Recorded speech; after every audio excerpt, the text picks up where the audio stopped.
శుభ మధ్యాహ్నము, నమస్కారం. సత్యభాష్యానికి మీ అందరికీ స్వాగతం. ఇవాళ మనం పేపర్లో చూసినట్టయితే కనుక మన ముఖ్యమంత్రి, తెలంగాణ ముఖ్యమంత్రి అయినటువంటి రేవంత్ రెడ్డి గారు వయనాడుకి వెళ్ళి అక్కడ ప్రచార సభలో మాట్లాడుతున్నారు. ఎలక్షన్స్ వాడి వేడిగా నడుస్తూ ఉన్నాయి. 19వ తారీఖు ఏప్రిల్ మన తమిళనాడులో అన్ని సీట్లు కొట్లాడుతున్నారు. 26 నాడు వయనాడు, కేరళలో కొంత భాగంలో వాళ్ళు అక్కడ ఎలక్షన్స్ పెడుతున్నారు. వీరు మరి ఎవరిని ఉద్దేశించి ఏం ఉద్దేశించి మాట్లాడుతున్నారో తెలియదు, కానీ వాస్తవాలకి దూరంగానే మాట్లాడుతున్నారు వీరు. ఈ పేపర్ క్లిప్పింగ్ ఒక్కసారి చూద్దాము. చూసిన తర్వాత దీని గురించి విశ్లేషణ చేద్దాం మనం. ఇవాళ పేపర్ మనం చూసినట్టయితే ఈనాడులో ఫస్ట్ పేజీలో వచ్చినది బ్యాలెట్తో ఎన్నికలంటే భాజపాకు ఎందుకు భయము, ఈవీఎంలపై జనాలకు విశ్వాసం లేదు, దక్షిణ భారతంపై మోదీకి చిన్న చూపు, రాహుల్ గాంధీ ప్రధాని కాబోతున్నారు, వయనాడ్ ప్రచార సభలో సీఎం రేవంత్ రెడ్డి అని చెప్పి వీరు మాట్లాడుతున్నారు. ఈ పేపర్ని మీకు ప్రత్యక్షంగా చూపించడం జరిగింది. ఆ పేపర్ కథనం కనుక కరెక్ట్ అయినట్టయితే ఈ రిజల్ట్స్ అన్నీ మరి తప్పు కావాలి కదా. కేరళలో 21లో కనుక ఏప్రిల్ 21లో కనుక ఎలక్షన్ జరిగినట్టయితే సిపిఎం వాళ్ళు 91లో ఉండేవాళ్ళు, అక్కడ 99 సీట్లు వాళ్ళు గెలుచుకున్నారు. కాంగ్రెస్ 47 సీట్ల నుంచి 41 సీట్లకు వచ్చినాయి. మొత్తం 140 సీట్లు ఈ రెండు పార్టీలే ఉన్నాయి. వాళ్ళు ఎలక్షన్ కొట్లాడింది కూడా ఈవీఎం బ్యాలెట్ మీదే ఈవీఎం మీదే ఎలక్షన్స్ వెళ్ళారు తప్ప బ్యాలెట్ పేపర్ మీద వెళ్ళారా వాళ్ళు? అది తప్ప మరి ఆలోచించాలి కదా.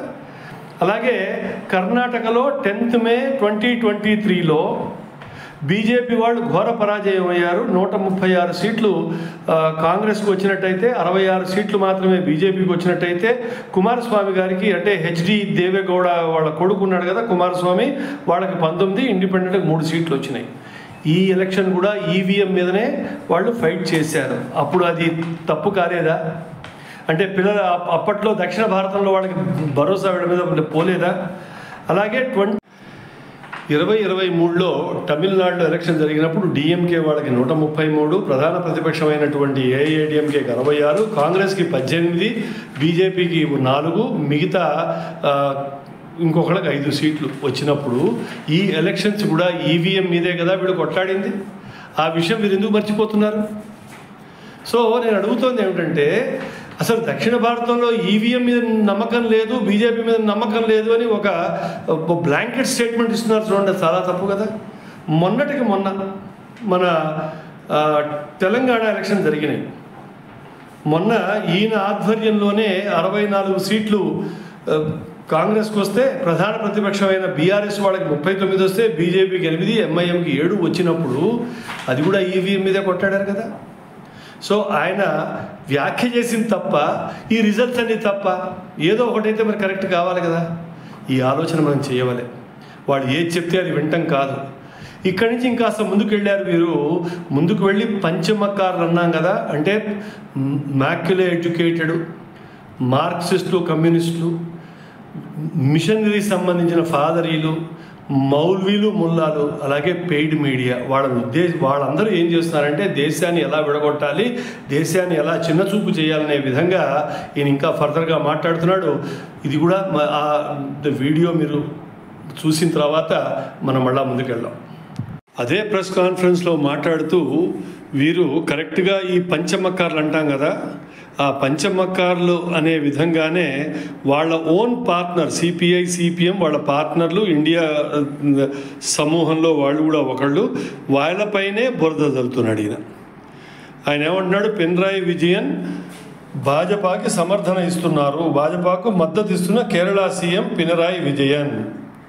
సరే, మరి ఎవరిని ఉద్దేశిస్తూ ఎవరిని మభ్యపెట్టే మాటలు మాట్లాడుతున్నారు. కానీ కన్యాకుమారి నుంచి కాశ్మీర్ వరకు, ముంబై నుంచి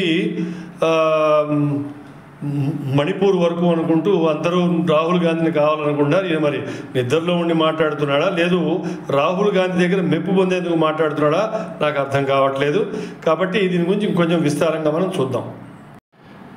ఐఎన్డిఐ అలయన్స్, ఇండి అలయన్స్ కూటమిలో కమ్యూనిస్టు పార్టీ కూడా ఒక భాగం అన్న విషయం మనందరికీ తెలుసు. ఆ ఐఎన్డిఐ అలయన్స్లో పినరాయి విజయన్ లేడా? కానీ ఈయన అక్కడ ఏం చేస్తున్నాడు, పినరాయి విజయన్ మీద దుమ్మెత్తి పోస్తున్నాడు. అంటే ఆ కూటమిలో వాళ్ళకే నమ్మకం లేదు. ఆ కూటమి బలం చూసుకుని వీడు వెళ్ళి వైనాడులో రాహుల్ గాంధీ నిల్చున్నాడు ఎలక్షన్స్ కోసం అని ఎలా గెలుస్తాడని వీళ్ళు ఊహిస్తున్నారు. అందుకని ఈయన మళ్ళీ 26 తర్వాత అనౌన్స్ చేసి అమేథీకి వెళ్దామా అని రాహుల్ గాంధీ గారు భయంతో వాళ్ళకి చెప్పకుండా వాళ్ళని మభ్యపెట్టి వాళ్ళని మోసం చేసే ప్రయత్నం చేస్తున్నాడే. మరి ఈయన ఏ ధైర్యంతో రాహుల్ గాంధీ ప్రధానమంత్రి అవుతాడు, 20 ఏళ్ల వరకు ఆయనే పరిపాలిస్తాడు, వయనాడుకి చాలా డబ్బులు ఇస్తామని ఎలా చెప్పగలుగుతున్నాడు ఈయన? ఎవరిని మభ్య పెడదామని? రాహుల్ గాంధీని మభ్య పెడుతున్నాడా, సోనియా గాంధీని మభ్య పెడుతున్నాడా, లేదు ప్రజల కంట్లో మట్టి కొడుతున్నాడా? ఆలోచించవలసిన కర్తవ్యం బాధ్యత మనందరి మీద ఉన్నది. కాబట్టి ఓట్లు వేయబోయే ఓటర్ మహాశయులారా ఆలోచించండి. పేపర్లో వచ్చే ప్రతి వార్త కరెక్ట్ కాదు. మనం దాన్ని విశ్లేషించాలి, నిలబెట్టాలి, అడగవలే. సత్యభాష్యాన్ని కనుక మీరు మొదటిసారి వింటున్నట్టయితే దయచేసి సబ్స్క్రైబ్ చేయండి, ఈ వీడియోని అందరికీ షేర్ చేయండి. ఓటింగ్ పర్సంటేజ్ మనం పెంచుకుందాం తెలంగాణలో. దానివల్ల మంచి ప్రభుత్వం ఏర్పాటు చేసేందుకు మనం కూడా మన వంతు దోహదపడదాం. ఉంటాను మరి. రాంబాబు చెరువు, హైదరాబాద్.